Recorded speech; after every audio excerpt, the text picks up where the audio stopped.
Okay, so the first thing we need to do is review two special types of right triangles, the 30, 60, 90 and the 45, 45, 90. These are both right triangles that have special relationships with other right triangles that exist. This is called a 30, 60, 90 triangle because one of the angles measures 30 degrees, the other measures 60 degrees, and then obviously we have the 90 degree.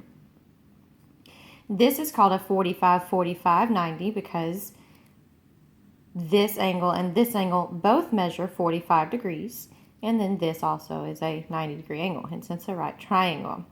The reason both of these angles are 45 degrees is because both of these sides measure the same. So if we have two 1-inch sides, if you'll recall that the angles across from equal sides are also equal. And then here, this is a 30, 60, 90. If you look, 1 inch, 2 inches, this is double its side, double the angle 30, 60. Okay, now, what we need to know about 30, 60, 90s and 45, 45, 90s are the numbers that I have written. You always need to remember for 30, 60, 90s that the relationship of the sides are 1, 2, square root 3. 1, 2, square root 3. Okay? Now, you'll also need to know, obviously, at any point in time, where you should put those numbers because they could flip your triangle any way, shape, or form they want. If you'll remember, the bigger the angle, the bigger the side is across from it. So in a 30, 60, 90, the largest angle is obviously the 90. Well, the biggest number we have out of 1, 2, square root 3 is 2. So if you'll find your right angle and just go across from it, that will be where your 2 goes. Okay? Then, if you look at 1 and the square root of 3, now square root of 3 is 1 point something, so it's a little bit bigger than 1. So, the square root 3 is the next largest. It should go across from the 60 degree angle, which is the next largest angle. So, that's our 60. And then the 1 is the smallest number, so it goes across from the smallest angle, which is the 30. Okay? And then for the 45, 45, 90, whenever you're given a 45, 45, 90 triangle, you need to remember 1, 1, square root 2, or just 1 square root 2. Okay? The ones obviously are the smallest number, so they'll go across from the smallest angles, which are the 45s. The square root of 2, which again is 1 point something, that's bigger than 1, so it's going to go across from your biggest angle, which is your 90 degrees. Okay, so what do you need to remember? Not all the information about 30, 60, 90s, 45, 45, 90s, and why they exist, but you need to simply remember 30, 60, 90s are 1, 2, square root 3. 1, 2, square root 3. 45, 45, 90s are 1 square root 2. Okay? The reason these things are important is because it can help us find missing sides of other 30, 60, 90, or 45, 45, 90 triangles. For example, if I'm given the problem,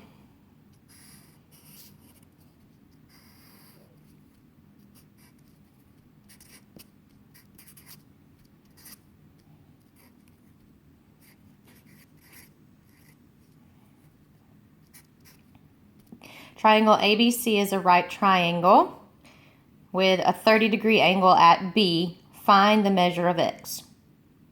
Okay, so they're asking me to find the measure of this side without giving me any information about any other sides or the area or the perimeter or anything. So I'm kind of sitting there helplessly unless I figure out, well, if this is 30, that's a 90. Well, all three angles add up to 180. Oh, I know. This is a 30, 60, 90 triangle. And what do I know about 30, 60, 90 triangles? Oh, that they have a relationship of 1, 2, square root 3. Okay? Actually, I was supposed to give you a number right here. There you go. All right, so how can I possibly find X? Here we use our proportions. And so we just did proportions. I think you did them 2 units ago, right? So we're going to draw ourselves a miniature version of our just normal 30, 60, 90 triangle. I'm going to say, okay, well, that's my 30. That means that's my 60. And we have to remember what numbers. 1, 2, square root 3. Okay? So this one now looks like a miniaturized version of this one. I now have to put these numbers with the sides they belong to. So that's where we go back into what I was talking about, the relationship between the angle and the sides. So here's my 90. Across from it should be the biggest number out of 1, 2, square root 3, which is 2. Okay, 60 is my next biggest, so across from it should be the next largest number out of 1, 2, square root 3, which is square root of 3. Again, that's 1 point something. I don't know if it's 5 or 6 or something. I have to type into a calculator, but it's bigger than 1. Okay, and then lastly, 30 is the smallest angle, so across from the smallest angle goes the smallest number. So I now have this little miniature version of this guy, and I'm simply going to set up a proportion to figure out my missing x. Okay? So it doesn't matter whether you do triangle ABC on top or the 30, 60, 90 on bottom or on top. That doesn't matter as long as you always do it the same. So if you do big over little here, this needs to be big over little here. Okay? So I'm going to pick a given side from my big triangle, let's say 4. Okay? And 4 is going to correspond to who from over here? The square root of 3. Okay, so since I put a number from the big triangle on top here, then a number from the big triangle must go on top here. The only other thing I have over here in the big triangle is the x. And then I look over here, x corresponds to whom? The 1. So now we simply have a proportion, and of course, how do we solve for missing pieces of a proportion? We cross multiply. So I get 4 times 1 equals the square root of 3 times x. Well, 4 times 1 is 4. So 4 equals the square root of 3 times x. Okay? And then how do I get the square root of 3 times x apart? Well, you divide by the square root of 3 on both sides. Then, ta-da! X measures 4 over the square root of 3.